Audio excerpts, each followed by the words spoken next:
What's up, everybody? Nonpon here, and I've been dying to see these Eatchel buffs finally happen. I actually did not even know Vicyush posted a new article here. If you guys don't know who Vicyush is, they keep us updated on everything Snowbreak at the snowbreak.gg website. I'll put a link to all of his hard work in the description below. Also his Twitter, give him a follow. He's a good guy, and I'm sure he'll really appreciate it. Let's go ahead and go down here to these gameplay adjustments and see what has changed about Eatchel. Okay.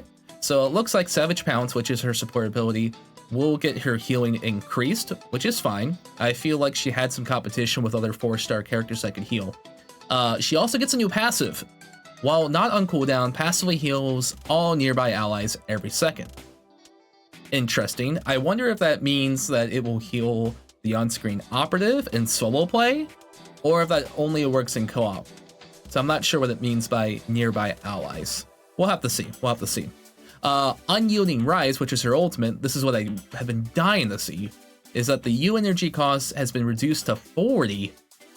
It's like 100 right now. Okay, gone all the way down to 40, but will consume all U energy on cast. Oh, okay. So if you have like 50, it's gonna use all of it. Okay. However, healing will increase based on the amount of U energy consumed. Okay, so it's very similar to Tess's ultimate, a little bit, because when Tess would use her ultimate, any leftover U energy you had, it would transform into a shield afterwards, and the more you had left over, the bigger of a shield you got. Okay, so Icebound Claws will last longer, base of the U energy consumed, from 10 seconds, which is what we currently have, to 20 seconds. Okay, so there's definitely some more flexibility here. So depending on how much U energy you consume, you get a more powerful ultimate. That's interesting. I'm wondering if it's worth it to use 100 ultimate energy though, because it seems like if you have 40 and you get 10 seconds for that, but then it goes up to 100 and you get 20 seconds for that, that's not really a good trade-off. You know what I mean? I feel like it should be like 80 instead. I don't know. From 10 to 20, we'll see. When the attacks from this ability hit a breakable part, it will contribute to charging Icebound Claws. That is a really good plus. That way you get more buffs. And when the ultimate ability is cast, heal all allies for 75% of the charge amount of any Icebound Claws that existed before casting the ultimate. Okay, so basically, if you had Icebound Claws beforehand, before you used your ultimate, you'll get healed for those.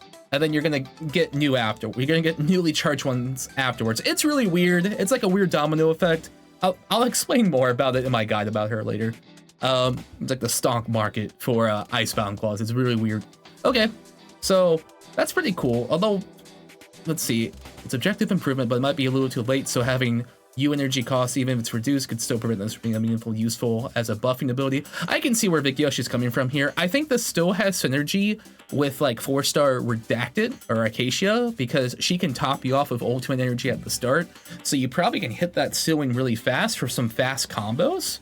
But at the end of the day, you're casting 40 ultimate for a buff, right? So we'll see. Other Eatchel changes. Manifestation 2 reduces the cooldown of Yielding Rise to 30 seconds. Now reduces the cooldown of Yielding Rise to 30 seconds. Wait, what do you mean? What's oh, is that the one that reduces it based every second? Like, I'm on this one right now. Each time Icebound Cloud is naturally clear, decreases the... Okay, so this is just going to take it straight down to 30 seconds. Okay, that's cool. You don't have to worry about anything being conditional. Okay, that's fine. Cool. So her Manifestation 2 is going to change to just lower the cooldown. Improvement to the pull range of Deterrent Patrol, and the part breaking power and U energy recovery rate of enhanced follow-up shots. Okay, so when she does her standard skill, she gets like 2 extra fancy bullets that do more damage, so I guess they're adjusting that too.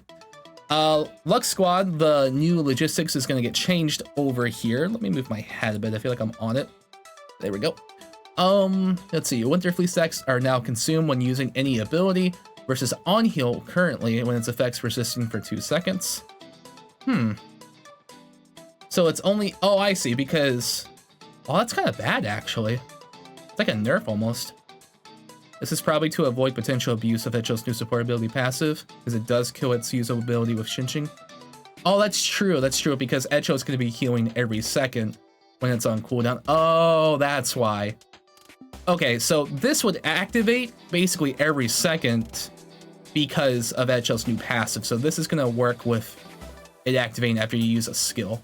Okay, understandable. Her weapon's being adjusted here. Looks like the decay rate of stored healing is going to change from to 500 healing, stored healing, to decaying over 20 seconds. Why? I don't understand. Is it, what's it right now? Is it 10 seconds? I don't think there is a timer on it. Let me double check here. I don't think there's a timer for it. Stored healing is 10,000. Okay, so it's gonna have 20 seconds now, so it's gonna at least last, it's gonna help out if you didn't max it out. Okay, that's fine. So basically, if you didn't max out the healing, you can still get it for a prolonged duration. Okay. And at the very end, Vicyush says we'll also have to see how her new passive heals too, with the 20-second delay period. So yeah, I'm not sure if that passive is really interesting. I'm not sure if her passive that heals you every second will constantly keep buffing you. You know what I mean? Because if that weapon is gonna keep buffing you after that ultimate, that could be interesting if it works. Yeah, because this is every time you heal. You don't have to use a skill for this, so that means that if the passive does work, this could be like a permanent attack buff, basically, depending on how much you heal for. Can't be that much. Okay, still pretty cool. Other details, adjusting Finny and Life's hitboxes. You can read more about that later. I'll put a link to this in the description below so you guys can see it all for yourself. But I'm really excited. I'm excited to see these Eatchel buffs. We'll see how she plays out. I personally think I might try her out with my Haru, because I'm not gonna lie, man, 4-star Mauxir, she's been very buggy lately with Haru, so I might need to find a new replacement for her soon. We'll see. I love her, but 4-star Mauxir not really working out with my Haru as well as it used to. That's gonna do it for this video, guys. How are you liking these adjustments? Are you happy with them? Or maybe you're watching this in the future and you come back to this video and say they weren't that great, or they made a mistake and they buffed her way too much. We'll see. But I'm going to be streaming Snowbreak throughout this week. Twitch.tv/Nonpon. Would love to have you here. Come hang out. Talk more Eatchel. There's new game modes coming out too. And yeah, that's going to do it for this video, guys. Take care.